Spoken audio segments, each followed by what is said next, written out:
Good morning. Okay, you can hear me. I can hear the echo in my head.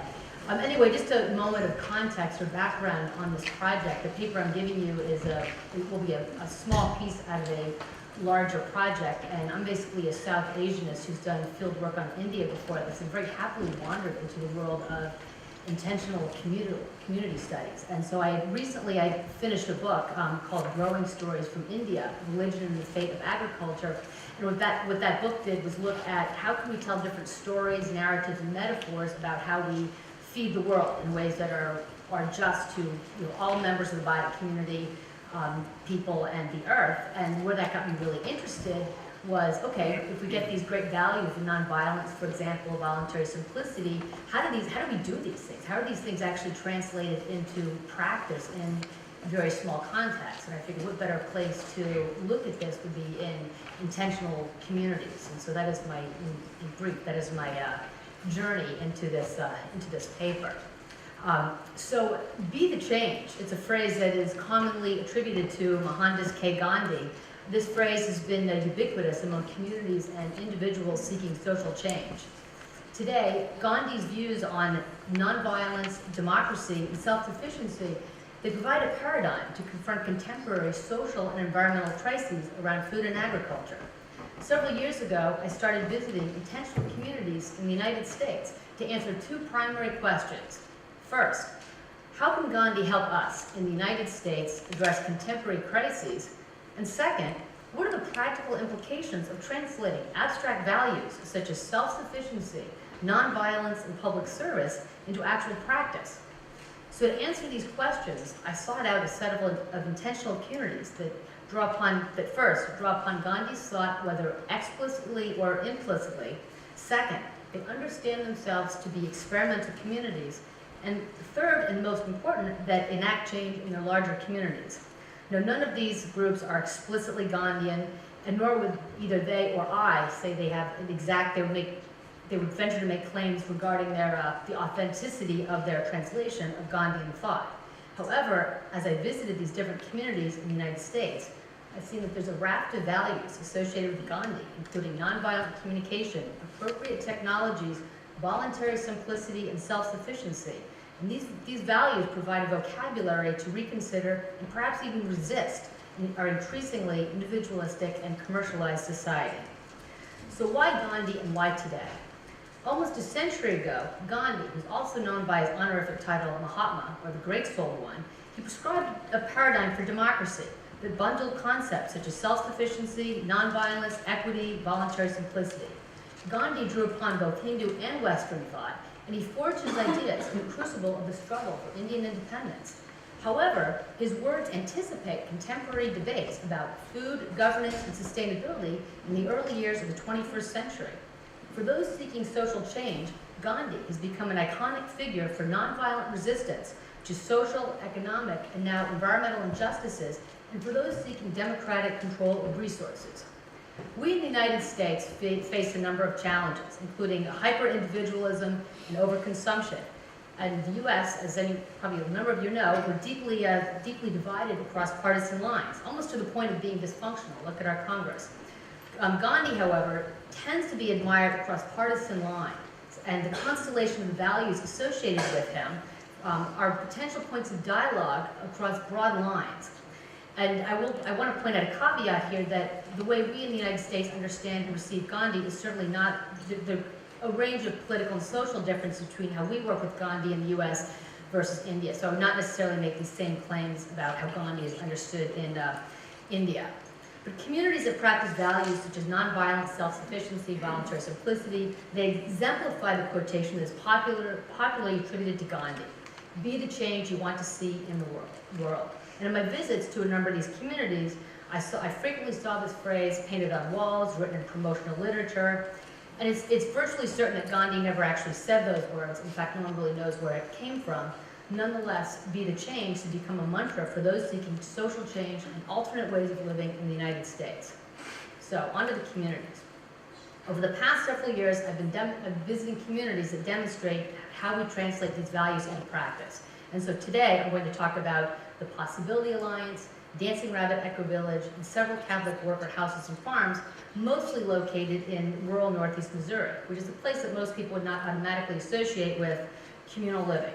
And so why northeast Missouri, which is extremely, extremely rural and actually fairly hard to get to? All of the communities I looked at have a large range of members from a broad geographic distribution, certainly across the United States and somewhat abroad, so these are not regional movements. But again, why Missouri? Missouri basically has fairly few rules around building and even food. So communities that want to try building techniques, try things that are illegal for a lot of us, for example, water reclamation techniques, which violates building codes, it's a great place to go. It also has fairly inexpensive and arable land, unlike its neighbors to the north, say Iowa, which is flat, and the big agribusiness has taken that over. Another important factor for communities, particularly those who want to do food things, there's a large presence of Amish and Mennonite communities, and so there's a certain amount of knowledge about traditional farming techniques as well as tools and older forms of machinery that can help provide a certain amount of structure. So the Possibility Alliance.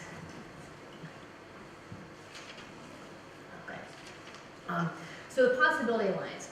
Ethan and Sarah Hughes founded the Possibility Alliance in 2007, and they purchased an existing Mennonite homestead.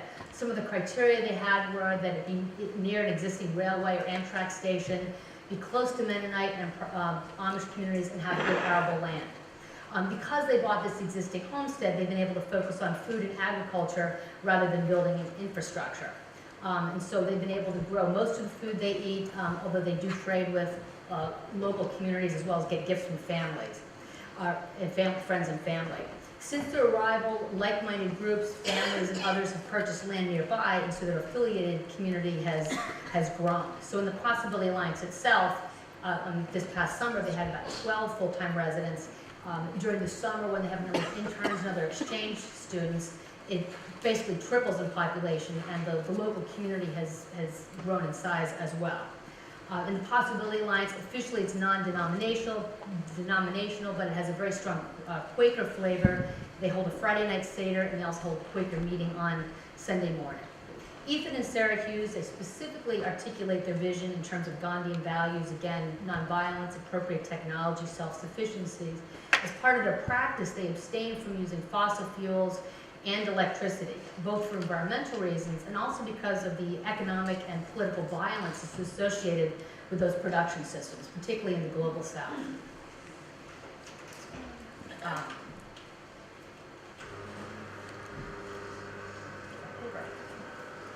They have a garage full of bicycles and trailers that are for use for residents and others. For a long distance travel, they use Amtrak. And just as the issue on the event, they're very well aware that Amtrak, for example, their bicycles have embedded energy. So as I worked along the interns and also in later interviews with them, all of them really emphasized the primacy of nonviolent communications, interpersonal relationships, and inner transformation. And in these conversations, talking with them, it helped me realize how important some of these values associated with Gandhi were. So concepts, for example, sustainability, nonviolence, participatory democracy were all very much linked. And so in these discussions, a nonviolent food system, for example, must include food democracy, democratic decisions about what kind of food we eat, as well as the mode of production. And another point that they brought out, which I thought was very important, was discussions about food and violence, for example, have to move beyond simply organics and vegetarianism, and also include less frequently recognized aspects of political economy. For example, how do we produce chocolate? How do we produce coffee? Both of which are often producing very environmentally unsustainable as well as inequitable systems. Let me a few slides here. Poster of Gandhi. Here's some of the bicycles they used to grind their grain. Their wood stove, again, they don't use electricity. This is their outdoor kitchen. It's actually very pretty. It's a cob oven. It's surrounded by their gardens. If you live here in the summer, this is where you'll live. That is the wheel of nonviolence that I've seen up in a number of different places. See, that's their calendar and stuff. Okay, on to Dancing Rabbit. So Dancing Rabbit and their neighboring communities, Sandhill Farm and Red Earth, they're about 40 miles north of the Possibility Alliance. In 1993, 3 Stanford students crafted a plan to build an eco-village from the ground up. And so a lot of Dancing Rabbit's energy has gone into building their, into alternative building techniques and actually building their infrastructure that exists today. A couple slides here of this. That's actually what they call one of their failed projects, they call it. It's a green roof that sort of collapsed. That's during some of our little work programs, that's us learning some plastering techniques. And one thing I learned, and I've seen echoed here, is when you go to volunteer places like this, even though I go offering skills, I realize I have a lot more to learn than I can actually offer, more of a hindrance than a help. Looking confused. That actually you can't see, that's an old school bus. We took a school bus and then they built a berm, they put solar panels on it, and now it's actually quite a nice little house. But Dancing Rabbit has a really interesting range of different sorts of alternate building techniques. And again, back in the building code, you can sort of do what you want there in Missouri, which is a benefit. Here is, that's one of the cooking co-ops, and that is a car topper roof, so if you recognize from the back of a pickup truck, there it is. Okay, that is next. Okay, so before breaking ground, the 3 founders, they created a consensus-based system of governance, again based on principles of nonviolent communications. And so everyone who goes, becomes a member eventually of Dancing Rabbit goes through some training in nonviolent communication during the 3-week-long visitors program, but what I've noticed is a lot of the members explicitly seek out much more advanced training. So a lot of people are working on restorative justice circles, for example. In 2012, Dancing Rabbit had about 70 members, plus short-term residents, work exchange students, summer interns in the summer.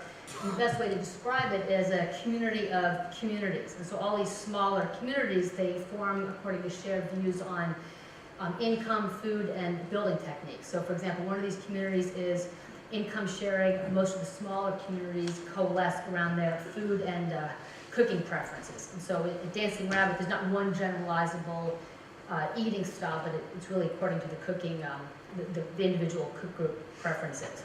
The larger Dancing Rabbit community has 6 ecological covenants. For example, no one may own an individual vehicle, all building materials must be either repurposed or locally sourced, and all agriculture on the land must be organic. And so these rules are fairly flexible. They provide for some discussion and debate, but it does help avoid the imposition of a strict ideology. And the system of multiple cooking groups and communities, I think, offers them a lot of resilience because a lot of the major decisions are made within smaller groups and not among the larger communities. So a lot of potential conflicts are resolved in smaller groups and don't really have to involve the larger community. And again, both of them, Dancing Rabbit and Possibility Alliance, stress their experimental nature, that no one has all the answers. They're demonstrating, they're trying things. And I think their ability to accommodate a large range of ideas and behaviors is one important aspect of nonviolence. So onto some of the Catholic worker houses that I visited. This picture here is the Cherith Brook Catholic Worker House. It's in a fairly urban, it's an urban area in Kansas City, Missouri, and it's a fairly rough neighborhood. I mean, that house actually looks pretty nice, but the neighborhood itself is fairly rough. I visited a number of these Catholic worker houses and farms. Tim Miller had presented some of the background, so I'm not going to go into the background of the Catholic worker house, but in brief, Dorothy Day and Peter Morin founded the Catholic worker movement in response to the poverty of the Great Depression. And these worker houses and farms, they emphasize voluntary simplicity, hospitality, self-sufficiency, and non-violence. And one of the important points is this movement is it's anarchic. So each house and farm is different. There's not one large rule that governs all of them. And so Cherith Brook Catholic Worker House in Kansas City, it has a very extensive chicken and garden program that contributes towards our hospitality mission. And so the eggs go to feeding people breakfast in the morning. They also have a fairly unique service too. In addition to feeding people breakfast in the morning, they have a shower mission. So they allow people to come in, take showers, get a fresh set of clothes from their clothes. They have a fairly large, extensive clothes closet. Let people take full showers individually, get whatever toiletries and this and that they need, and then they go off and do whatever they need to for the day. So jumping on to Gainesville, Florida, which is where I'm from, the Catholic Worker House in Gainesville, Florida, they open their home to mostly homeless people, but anyone in need, and serve organic food. And most of the people they serve food to live in Gainesville's tent city. In Florida, we're a warm place, and a lot of our homeless live in tents just a little bit outside of the city. Most of the food that the Gainesville Catholic Worker House serves is locally sourced. A lot of it is from their own garden.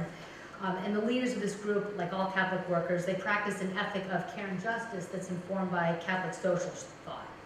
And so the group in Gainesville, what they do is they offer sit-down shared meals, complete with cloth tablecloths, candles. It's a very nice environment. And they provide their guests, again, typically homeless, a measure of dignity and respect that is not present often in their daily lives. One of the obvious critiques of intentional communities, particularly the rural communities in the United States, is the lack of race and class diversity. And so it's not surprising that the white middle class is very well represented in these populations. But urban organizations such as the Cherith Brook or our organization in Gainesville, Florida, they're a little bit more likely to bring in different demographics, whether it's residents or partners in some capacity. And so in Gainesville, for example, when they hold their monthly roundtable workshops and potlucks, they facilitate dialogue among populations and don't often interact. And a number of these Catholic worker houses bring the rural into the urban in the form of raised bed gardens or chickens, for example, and they often teach traditional skills in addition to their hospitality programs. And so that, teaching canning, for example, or farming techniques. And so that also is an opportunity to take the new food movement, which is often associated with the white middle class, into a larger population. So my interest is in food and agriculture, and some of the questions are how do we translate nonviolence? So I want to talk a little about how we do this in the context of food, and particularly meat. So how do we think about food and nonviolence and translate this concept into practice? After all, eating is violence, something must die so we can eat.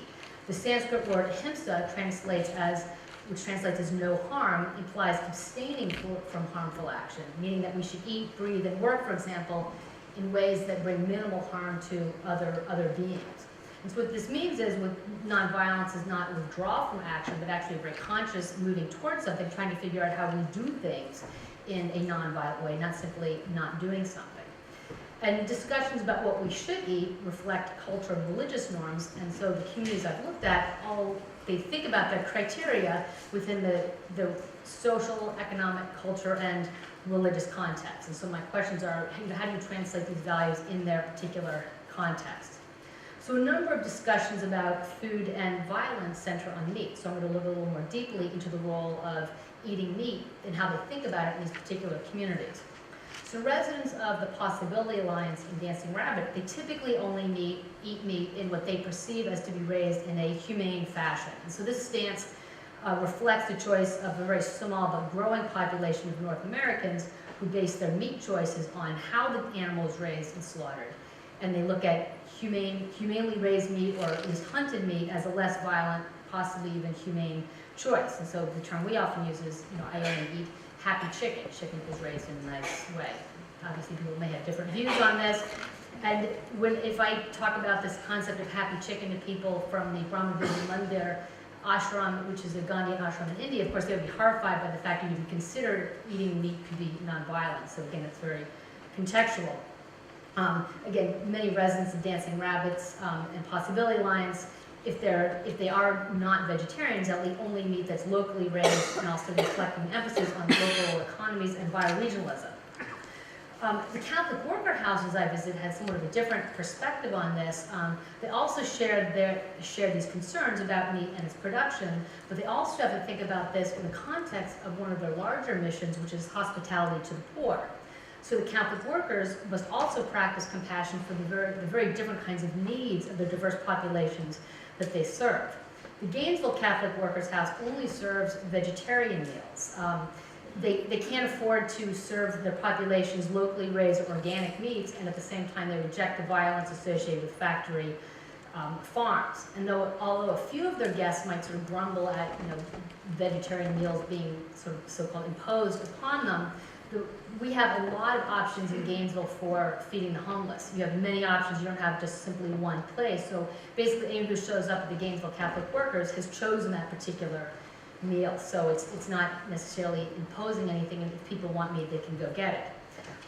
It's a very different experience in Cherith Brook Catholic Workers House. There are far fewer options for homeless people to get fed, and so they do serve meat to their guests. And my conversations with residents showed that they had somewhat of a different perspective on the issue of meat there. A number of their guests who show up there, they want meat. A number of the homeless people who come there, they see meat as a luxury food, as a kind of a rich person's food. And if they're served vegetarian food, they think they're getting sort of either the dregs or something. Why are we being served poor person's food? And what they really appreciate is the opportunity, and somewhat rare for them, to have what they perceive as a very nice, typical American meal, which would be something involving meat. And for many of the people who volunteer or live with this Catholic worker, even they themselves are often vegetarian and like to eat vegetarian meals. The response of the guests when they eat vegetarian meals is, "Oh, isn't this food good enough for you? You have to eat vegetarian. You can't eat the same as we do." So the meat choices bring a different type level of conflict in there. So in both cases, the Catholic workers have to balance, in these houses, have to balance their compassion towards animals with their compassion towards the physical and the emotional needs of their guests. And so again, meat is only one lens on the relationship between food and violence. The communities I've studied reflect Gandhi's understanding that centralization is a form of violence, something that you can really see in our very depopulated and depleted rural areas.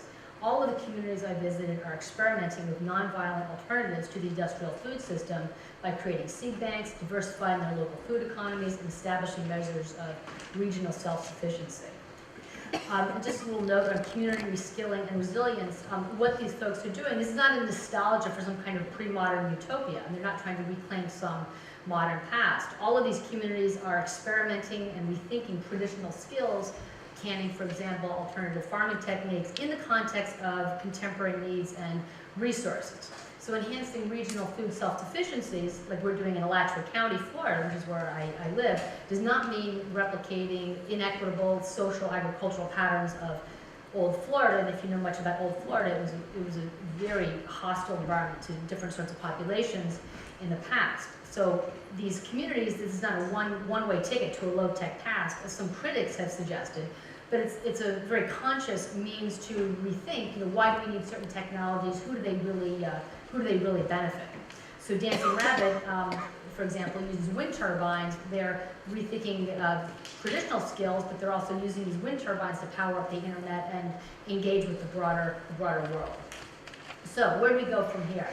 Our religious traditions address greed and violence. So think about the Bhagavad Gita and the Sermon on the Mount.